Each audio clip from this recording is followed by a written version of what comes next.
everybody, welcome back to another video where myself, Rowan, and my fiance, Jordan, are going to review some fantasy TV shows, and this time around we are reviewing Shadow and Bone, just the first half.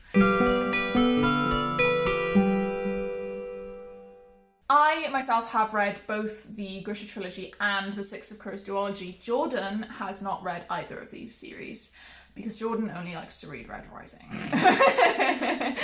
Anyway, we are coming to you with a review of the first half, so the first 4 episodes of season 1. And so far, I'm having a pretty good time.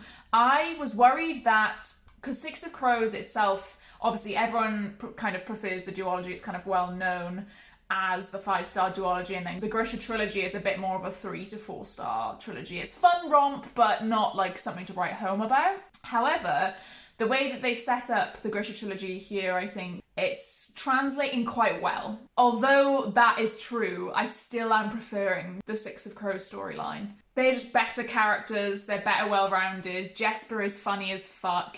Inej is great. You're getting her backstory all at once, or like almost all at once already, which is brilliant. Kaz is brilliant.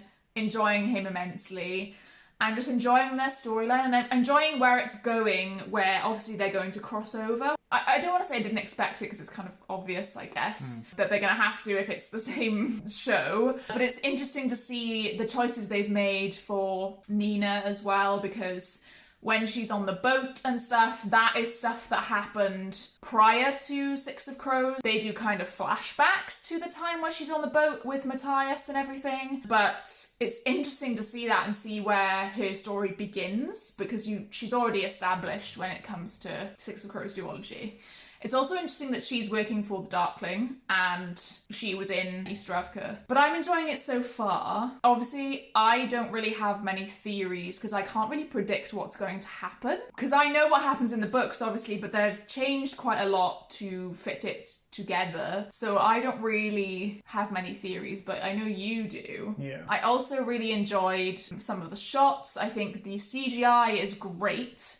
Especially this one bit where Jesper, they kind of travel along the gun. Really, really cool. And you kind of see the beginnings of Jesper's background of his character, how he's addicted to gambling, like a bit of that's thrown in there. I'm really enjoying it so far. What are your thoughts? I think it's good so far. I'm enjoying it. There's some bits that could be left out. Some things for me where it does fit conventional storytelling with series that sometimes you can't avoid, like exposition or hitting those beats the same as always.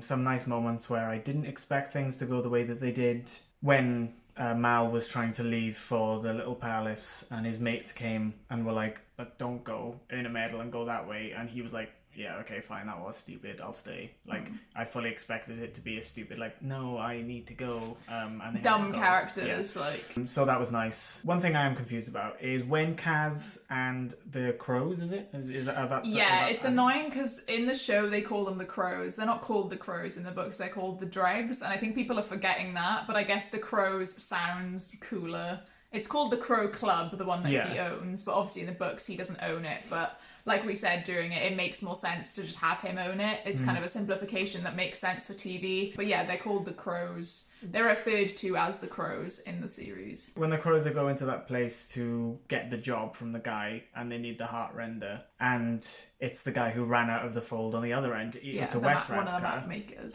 They said that he ran out 2 weeks ago. They've just gone through the fold now, but this thing that's happening with Alina has, like, her story continues on pretty much just after she comes back out of it. Yeah, so it must be like 2 weeks. Yeah, unless they're either speeding Alina's story on to catch up with the Crows. I think they are. But yeah, because that was the only thing that was like, Because there's a few kind of montages, training montages, and she comes to Bagra a few times.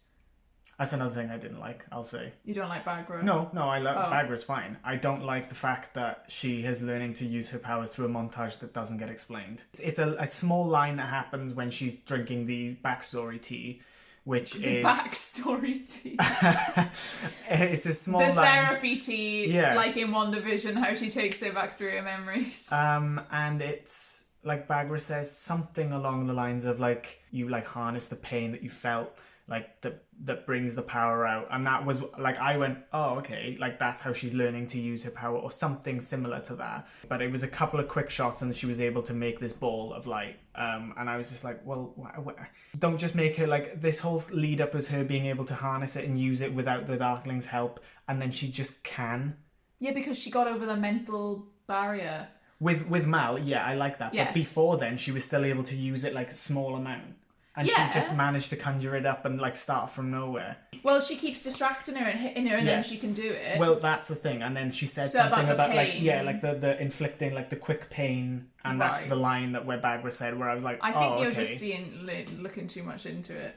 Maybe, but that it annoyed me that it's just a montage, I suppose, that like Yeah, it's not very well gone into. No. Like, it's just. it's the easy way out. I didn't like it. Yeah, it's like, because it seems like they are speeding up maybe the passage of time, so they're getting her to a point where she has gotten over Mal because, you know, they're not getting each other's letters and stuff, so she's kind of trying to move on from him because she held back for him, essentially. It's kind of translating a bit too fast, it's a little bit too rushed. She kind of got over it and she thought through it, and you had like the little montage of her thinking about stuff. And I didn't like that there were so many of these, because there was one at the end of episode 3 as well where it just repeated scenes that we'd seen, and I was like, when you drop a whole series at once on Netflix, you can't really get away with much of that. If it was weekly, I feel like maybe it would have worked in like one episode. But it being in episode 3 and 4, one straight after the other, it's just a bit like, yeah, okay, we know. Like, we've seen this. I forgave it a little bit more in episode 4 because it was her getting over the Mal thing and the memories of him, and, you know, she got rid of her scar on her hand. I understood that. But the previous one was just her right into him and being like, oh my god, everything that's happened to me is so crazy. The writing, I could do without. There's so much of it, and There is a lot of it. I get that it's trying to like it's the best way they can do like the book writing and their thoughts without being it just being like a voiceover, I suppose. Yeah. But there is so much of it, and they both know the letters aren't getting anywhere. And like Mal even says, "I know you're not getting these," or like, "I'm pretty sure you're not getting these." He's like, I don't know how I would get this to you. Or yeah, and something he said like, "I don't know why I'm even still writing." He's like, Yeah. well then stop. Stop then. We'll stop then. But I guess then, yeah, it's a way to just have a bit of exposition and a bit of like insight into what they're thinking. Yeah. So I do understand it, but there is slightly too much of it, probably. Because we don't want to be told, we want to be shown. I did like Mal's storyline. I liked how they got him to be going to find the stag, and he's doing that because he wants to get to be able to go to the little palace. In the books, this is a little bit of the other way round. I think he comes to the palace first because the Darkling wants to find the stag, obviously, but then they all go to find the stag, and that's the first time they find it. I think. Please don't kill me if that's wrong. I did read them like 2 years ago, but I'm pretty sure he comes to the palace first. It's a load of time at the palace. He's being a bit of a dick, and then they all go to find the stag. But that may happen, you know, again or something. Obviously, that may still happen. We've basically watched up to episode 4, then stopped because we don't want to hinder this kind of halfway review, because we do like to see like theories. We do want to come up with theories and come up with our thoughts so far. We didn't want to do a full video on the whole 8 episodes because that's 8 hours of content to get through of a review, so we're going to do 4 hours and 4 hours. But yeah, I like Mal's storyline. I'm liking him a lot more than I did in the book. He's getting a lot more character development, because in the book he's just a bit meh. It's like, oh, he's okay. And then in book 2, he's a bit of a dick. I'm hoping they don't make him as much of a dick to Alina as he is in the book, because it's just unnecessary. Because when you said to me, like, people find him a bit annoying in the book, so far I haven't found him that annoying. Yeah, he's fine to me. In terms of being a dick to Alina, I couldn't see it happening, because he even writes in one of his letters that she's his true north and stuff. Pretty sure he said, like, I saw the light, so I can see what you are now. And you were saying, like, he's quite in denial that she's a Grisha. Yeah, he kind of like asks her to. He's like, "Why are you in with them now?" and all this. He's just a bit weird. In So the he books. it seems like he's accepting it a bit more so far. The only thing now I can see why he might like turn and not be as friendly is because she's gotten rid of the scar and she's trying to forget him. So he's going to turn up and be like, "Oh, okay, I thought fuck my drag, I guess." I kind of thought we were, but sure, Best I guess friends. you're enjoying this life now, and you don't want to come back." So that's how I can see he might be a dick. In the book, I think that's like a classic miscommunication. Yeah. It's like he thinks that she's moved on. I mean, technically she has, but as soon as he turns up in the book, she's like, "Oh my god, like hello," and he's just like really standoffish, like trying to ghost her kind of thing. I think the miscommunication happens where he assumes that she's just gonna fuck him off forever. The Nina thing with her being on the boat and the Fjord who is like feeding her and like the Fjorden who is like feeding her and he's obviously having doubts and things like that. I'm pretty sure it's Matthias. So far, I don't care about him. I don't think for me it's like a character flip that I don't really want to see or I'm not that interested in seeing. Like the Fjorden so far have all been savages and like nobody cares about them. Just leave them be like the bad of the North. I don't want to see one have like internal struggle and be like, "Oh, are we really doing a good thing?" They just seem like savages. Like, don't make one be a bit like, "Ooh, but this Grish is sexy." Oh, but she's fit though. Like Nina, she kind of fit though. Yeah, this one. She's different. Yeah, this one's not just rending my heart. Unfortunately, you will get a lot of this storyline. A lot of people criticize it in the books because it's essentially like, not to compare it to Nazis, but he is essentially like a Nazi. That's what the Fjordens are like. They just completely hunt down Grisha as witches and don't give a fuck and like want to eradicate them. I don't think it needs to be told. It's an extra like storyline that's a bit like meh. Yeah, you've already got Alina and then the crows going on. Yeah. And then, although Nina obviously is one of the crows in the books, and they were going to meet up with her and stuff, it's now a third storyline in just 8 episodes. And obviously it'll continue into further seasons, but at this point I think it's a bit too early to like split off into so many things. But like you said, it's a little bit unnecessary at this point. And speaking of unnecessary, there is a lot of just straight up racism in the series. And I feel like as like white people, I feel like I would have noticed it even if I hadn't already seen Asian people calling it out, because it's so blatant. Yeah. The literal first line of the series is Alina saying like, "Oh, I look different," and then someone saying to her like half breed or something. Yeah. Like something about her being half shoe. And we were literally just there like, oh shit. Like when I saw people talking about it, I thought it might have been like a throwaway line here and there. But it's every single episode. The imagery of the evil Shuhan like on the poster thing.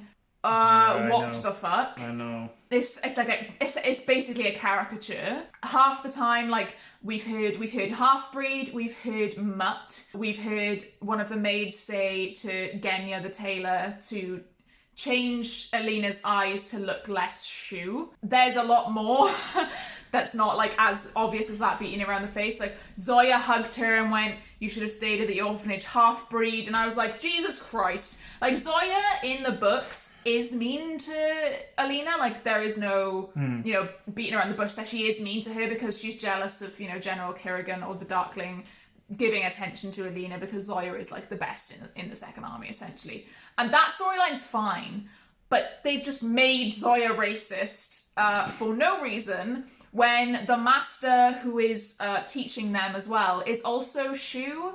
That is, if I'm assuming the East Asian actor is going to be in this, is going to be Shu, then that it follows through that the master is Shu, which I think is also correct in the books. I think he is Shu in the books as well. And he also only gets a couple of lines and a small scene.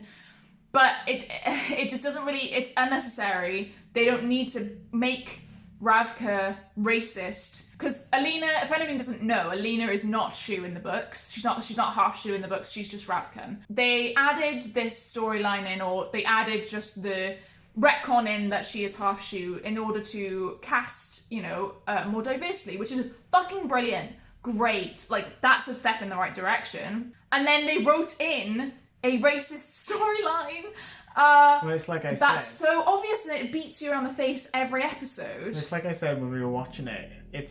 What they've done is arguably worse than if they just left her Ravkan and not cast somebody with inclusivity. It doesn't make any sense. And the thing is, as well, is that Mal has not had any of this treatment so far, and he is also half Shu. The comments and things that are being made aren't shunned by the rest of the people or anything like that. Yeah, we were saying it's not addressed at all. And this is, to be fair, this is on the first 4 episodes, but this is stuff that I've seen Asian people saying on Twitter, you know, book Twitter and stuff. And obviously we should amplify those voices above anything that we say. Anything that we say shouldn't be taken as gospel. You should listen to Asian voices above anything else and what they're saying about it. But we're trying to help get that discussed, or kind of like, that shouldn't be there. It's just straight up should not have been written into this show.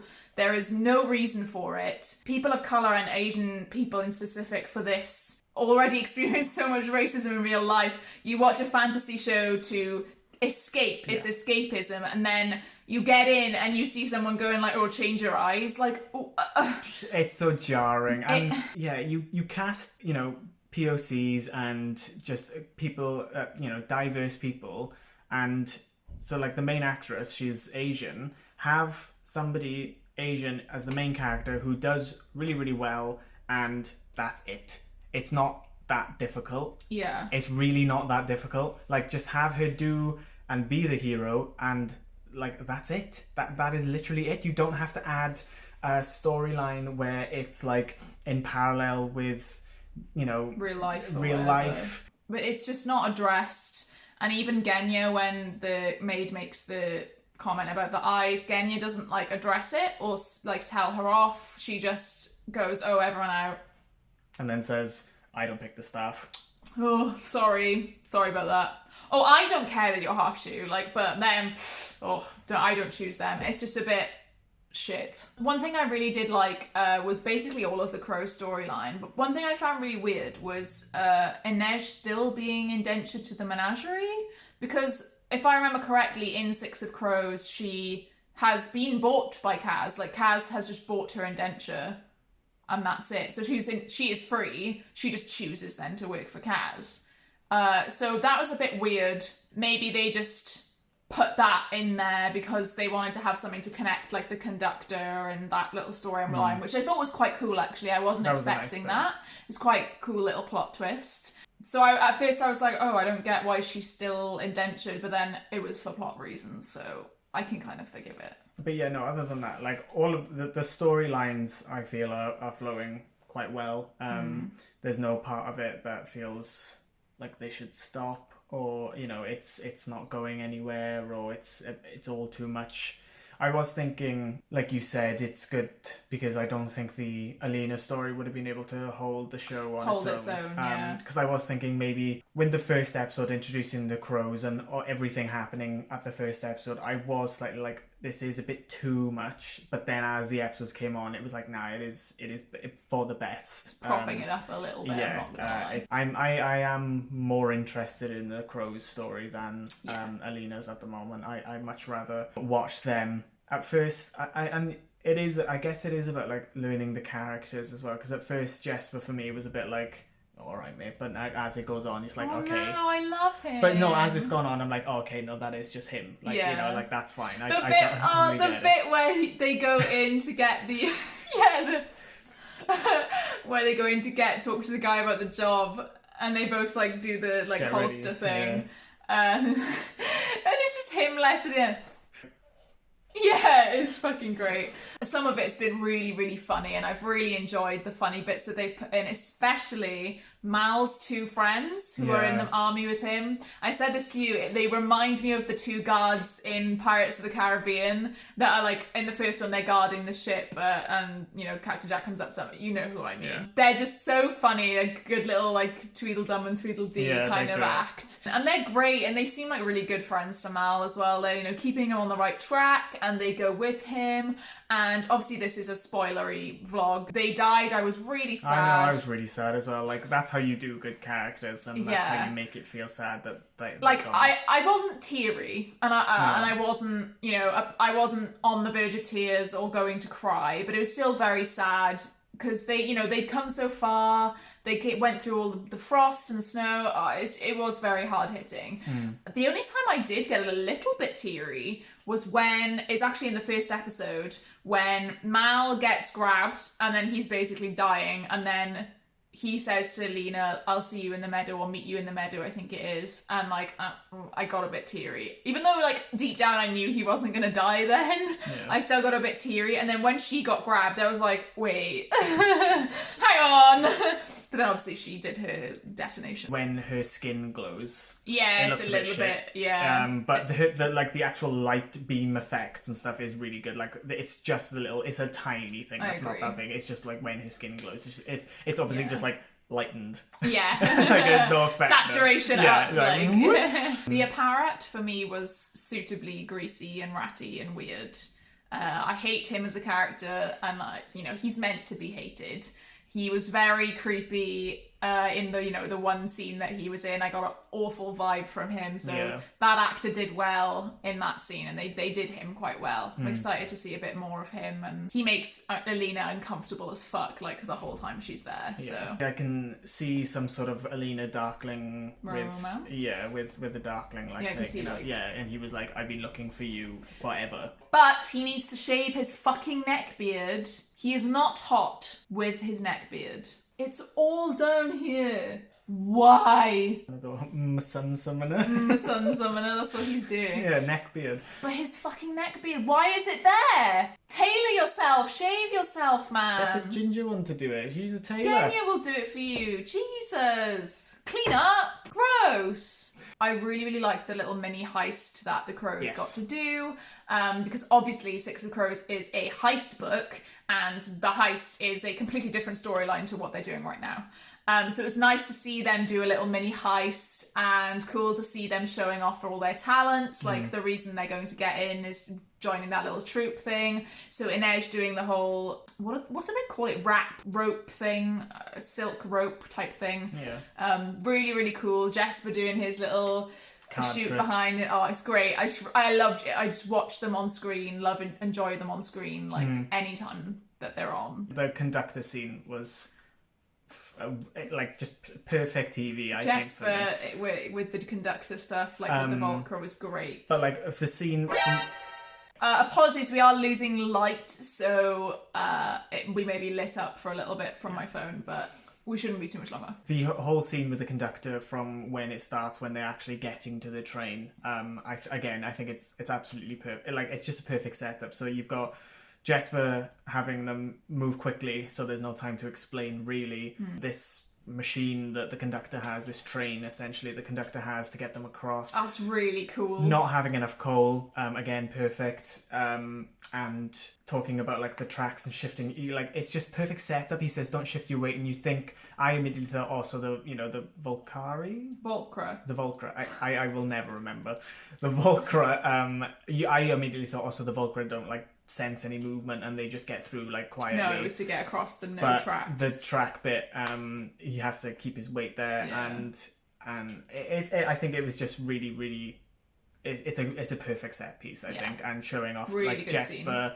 And the goat you think is going to be used for bait, which I immediately thought, no, it's just to calm you down. You know, can't keep the goat there. Love that. Milo. Yeah, it's just good. It was just really, really good. And they get and the scene where they're like in there, and then just all the light beams through, and you immediately, okay, they're out. Yeah, that was perfectly done as really well. Good. A really, really good scene. But overall, I think it is pretty good. You're enjoying. Yeah, I'm enjoying. It's good. Right now, would you be interested to read the book? No. This doesn't want to make me read the books. I'll ask you again at the end as well. But... Okay. I would be more interested at the moment. Like, if I had to, I would be more interested to read the Six of Crows than the Grisha books. That makes sense. The show's pretty good so far. Like, you would hate the fucking Matthias storyline in Six of Crows, so I just wouldn't recommend it to you anyway. Oh, fair. Yeah. I wouldn't call it like amazing. Yeah. I would call it like a solid series, you know. Same. It's not like mind blowing, but then at the same time, I'm not a very good judge of that because I know the storyline, most of the storyline already. So I'm not being shocked by anything. So I think outside opinion is like the only big theory I have, which I said to you, which I kind of only want to say Yes. just in case it is true, Yeah. because I don't know and I don't want you to tell me. But the fact that the Darkling can like amplify her powers, and the first time she used it is when Mal was gripping onto her when she was being taken, made me think that Mal, because he didn't get pricked to be tested, I think Mal is also a Grisha. or an amplifier or both. Or Wasn't it? some form of amplifier was amplifying her power, so has some sort of power to do that. Oh, also we should say the sound mixing in scenes is really bad. Some scenes I don't understand what they're saying, and maybe I mean I'm trying to pay attention, but some things is just so full of jargon I completely miss it. The scene with that When they say like heartrender, squalor, like they like all at once, there is a lot of the scene language. With the rat guy, a parrot, and they're talking about this ancient. Yeah, the lives of saints. Yeah, and the stag, the amplifier and stuff. I didn't get any of it. I completely missed it all because they were talking about all these things, and I was really trying to pay attention, but none of it made any sense to me. About like he tried to amplify it, but then he didn't, and I was like, what? He tried to amplify what? Because obviously they're showing this for a reason. This is integral to know about like being able to amplify powers and stuff like that. So I maybe have to go back and watch that scene again a few times because I didn't catch a thing, and I really tried to pay attention. Oh, bless. But all of the jargon was just completely lost on me. I didn't catch any of it. Anyway, it's getting a bit dark, so we're going to wrap up there. That was our thoughts on the first 4 episodes of Shadow and Bone. We will see you again to talk about the last half and our overall thoughts on the series. Bye.